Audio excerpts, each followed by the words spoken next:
ప్రజాస్వామ్యంలో ప్రజాస్వామ్యానికి స్వేచ్ఛ ఉన్నది, క్రిమినల్ కాన్స్పిరసీకి స్వేచ్ఛ లేవు. డెమోక్రటిక్ ప్రాసెస్ లో ప్రజాస్వామిక విలువలు ప్రజలు లేదా ప్రజాప్రతినిధులు స్వేచ్ఛగా ప్రజాస్వామ్య పరిమితికి లోబడి వారి అభిప్రాయాలను వ్యక్తపరచడానికి మాత్రమే స్వేచ్ఛ ఉంది తప్ప నేరాలు చేస్తాం, ఆ నేరాలను మీరు అడగొద్దు, మీరు విచారించొద్దు అనే స్వేచ్ఛ, క్రిమినల్ ఫ్రీడమ్ లేదు అని నేను భావిస్తున్నా. ఈ రెండిటికున్న చిన్న తేడాను తెలంగాణ సమాజం గమనించాలి. అధికారం ఉన్నప్పుడు దాన్ని దుర్వినియోగాన్ని చేసి అధికారాన్ని పదిలం చేసుకోవాలన్న ఆలోచనతోని వేల కోట్ల రూపాయలు, వందల ఎకరాల భూములు అన్ని రకాలుగా సంపాదించుకొని అక్రమ మార్గాలను ఎంచుకున్నప్పుడు విచారణ తప్పదు. ప్రజాస్వామ్య బద్ధంగా డాక్టర్ బాబాసాహెబ్ అంబేద్కర్ గారు ఇచ్చిన రాజ్యాంగమే అది.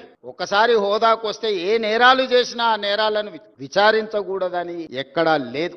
మధ్య యుగాల చక్రవర్తులు రాజుకు బాధ వస్తే రాజ్యానికి బాధ వచ్చినట్టు, రాజుకు సంతోషం కలిగితే రాజ్యమంతా సంతోషంగా ఉన్నట్టు మధ్య యుగాలలో చక్రవర్తులు అనుకునేవాళ్ళు. మధ్య యుగాల చక్రవర్తులు ఈనాడు కాలం చెల్లింది. ఈ రోజు ప్రజాస్వామిక బద్ధంగా జరిగే విచారణలు ఎవరైనా ఎదుర్కోవాల్సిందే.